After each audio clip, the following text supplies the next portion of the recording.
Actually, the problem is that it's quite easy to overbluff that spot. Just pocket eights just all the time. All right, let's see how this is going. Looking to play some high stakes tables. Right now, I found one 2K rec war on PokerStars and 5K game on GG. Yeah, let's see how things go. Open seeding the 1K here as well on Stars, and I have some GG tables on the side that I'm railing in case the game is coming up. And I'm on some wait lists as well to hopefully fill up the 4 tables. Yeah, let's get some interesting hands. 7-8 suited here facing the first small. Donk here, I think board like 6-4-3 is a little better for donking. He obviously attacks my offsuit broadways like Jack 10, Queen 10 offsuit. He has more connectivity to that board overall. I have 6-7 though, and I have ace deuce, so I'm not like really capped. I like his donk. I think it's more of a thing on like 6-4-3. Like his donk is absolutely fine. So I treat small donk kind of as a check, so it kind of went check. This is now a question, do I delayed bet, which I will definitely be doing. Super happy to call a check raise as well. On the left, I defend against 2.5x, and I think I just let go against half pot here. This guy is more of a nitty recreational player who is more like playing when he has something. Stabbing flop would have been a thing as well, maybe. The weakest 9 is definitely not a mistake to check back there. So let's get the next connected board. It's a little better for us because our high cards connect a little better, like Jack 10, Queen 10 stuff has got shots. I have all the sets, obviously. 7-10 is kind of in between. I randomize a little. I sometimes bet. I'm mainly using half pot on that structure. So this time I'm going for the check back. King 9 off is a little very loose here against a tough opponent in the big blind with a very tough opponent in the button, so definitely skipping this one. 7-10 now, his bet absolutely a thing with all kinds of Jack 9 type of hands, obviously straights, 2 pairs. My hand with a nice blockers, clear showdown value, plus nut equity with a nut gut shot. Very clear call. Now on that river, important to know, like, do we improve to 2 pairs, for example? How far do we need to defend with hands like blocker,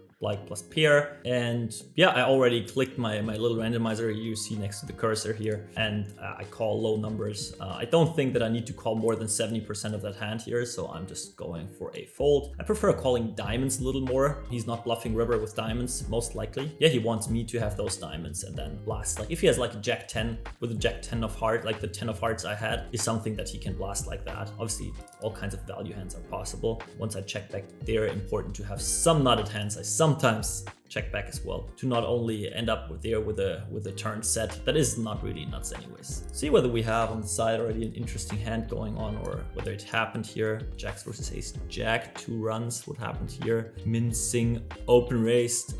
Maybe the first note I can take here to 2.5x. I think he had 20 big blinds before that hand, so 2.5xing the button here could mean something, could not mean something. Definitely not the optimal play there. I'm just writing down stuff like that. If someone is a recreational player and I can learn from it, can only help. Ace jack offsuit against the small blind 3-bet is 100% fold. Ace queen is mainly a fold as well. I didn't make it 2.5, I make it 2, so actually his sizing is kind of large. Ace queen offsuit sometimes goes into the 4-bet. Ace jack is just a mandatory fold. While ace king here is a kind of a mandatory 3-bet, we could argue for low frequency flatting.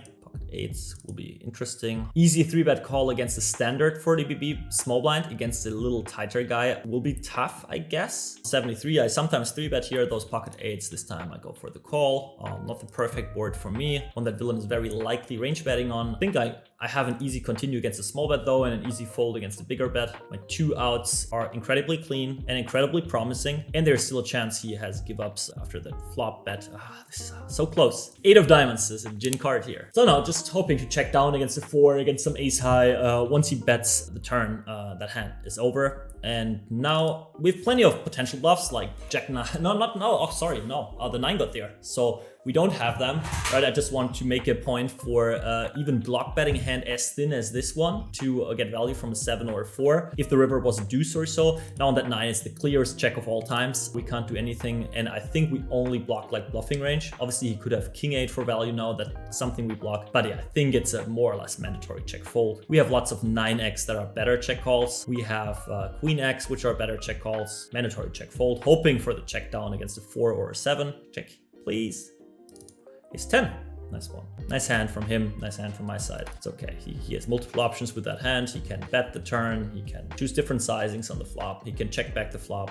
Anything is possible with that hand. 7-6-3. We could make a point for donking here now, kind of similar like the 3-4-5 where he did it to me. Yeah, he has less straights here, but I'm playing without that for now. And he goes for the half pot. Sometimes check raise small without backdoor flush draw, and a not clean 2-pair out, the 10 giving him potential straights when we hit that. I think we rather stick to call. 9 is an okay card, not a great card. I'm not really thinking about donking here. He has lots of potential random high cards that he could barrel, something like king 8, something like king 5, just a random king jack with a spade. So we are not going anywhere here. We have a very, very clear check call. He has a 75% sizing, more or less mandatory. He could add in some bigger bets, maybe as well, but not really. We have 10-8, we have 7-9, we have 6-9 suited. So we improve a little on that turn. And this card is very, very interesting. This should definitely lead to some donking, I would say. I have way more 2 pairs and straights than he should have, but my hand is just not really interested. Actually, the problem is that it's quite easy to overbluff that spot. He has pocket 8s just all the time. And like, if you just keep going with like the king 10, queen jack type of hands on the turn, then you end up with nothing on a board that changes. But I really don't like my 10. I roll a number that just doesn't force me to call. Sometimes I need to look him up with a hand like that, but that should be okay. Ace king suited mandatory 4-bet. I'm using a rather small sizing. We could make a point for a bigger sizing against the small blind's linear range and to go a little smaller against the big blind. I stick to this here for now. Check 9. Like, am I ever 3-betting that hand? I don't think so. So it's just a call. Easy call against a small bet with my gut shot here. Very easy fold against a bigger bet. Half pot would kind of give me a tough life. And that's 75%, I think. Pretty clear one. Oh, Jake 8, a little too low. Queen 9 makes the cut here. Adding some more of the offsuit high cards with the shorter stacks. That makes my, like, I would fold pocket deuces, 3s, 4s here right now with the short stacks. Want to have more blockers to their continuing range than more speculative hands like those low pockets or 4-5 suited type of hands. King Jack, clear defend, 2 overs with the backdoor clubs. On the queen, I'm not doing much betting. I think I use a like 75 mainly on the double flush draw. I could use a larger size, just like with 7x and some draws as well. I'm not interested in betting too many queen x. If I'm betting lots of queen x like king, queen, queen jack often, then this hand looks kind of fine to go for some bluffing. And this here should mainly lose, but sometimes it can split against like a king 8 of hearts that checks down. So definitely not bluffing king high. Having the option to catch because deuces, 3s, 4s bust that he could play that way, and he's probably not value betting ace high as we see. That board, high c-bet frequency, still, it's not like ace 5 deuce would be worse. Check this one this time. Ace 3 obviously an ace. Doesn't want to bet that often. He starts stabbing here, can start with a lot of hands. Attacking again my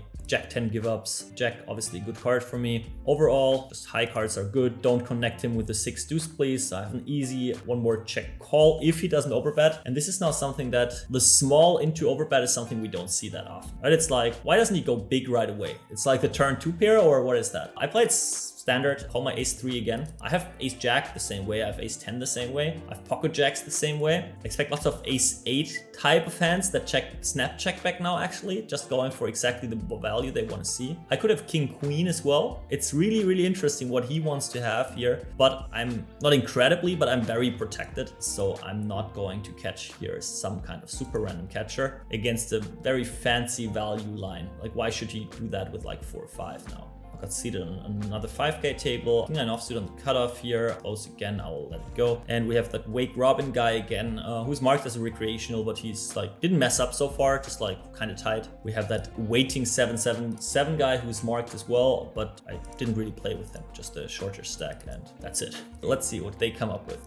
5, easy open. 6-4-3, I go for a range check, so this hand goes in there. The 10, I can do all kinds of fancy stuff. I can block bet, I can even overbet. Villain doesn't improve too many 2 pairs with that 10. My ace high with a open ender is happy to do anything, I guess, but we'll just play our ace high for now and go for showdown value. Having an easy call. Nice to have a 5 in that check calling range here as well. And that 10 is an okay card. Forces him to give up lots of bluffs. Again, we have more like perceived snap calling range than a snap folding range, and he sizes up here representing that 10. I don't block anything, I only block bluffs, so again, we let it go. Against an overbet, we just need to fold a lot, so that's fine. Not being scared of getting run over there, to be honest. But like 7 offsuit, clear open. Jack a3, we can have multiple strategies. We can play with a big size to take like queen 10 type of hands, queen 9, 9, 10, 8x, or we can actually range bet that board as well. A7 is one of the hands that likes to check back first. Not interested in folding out a6, a5 and getting called by ace9, ace10, but I'll decide to go for the range bet and make my life a little easy here. We know our range exactly on the turn.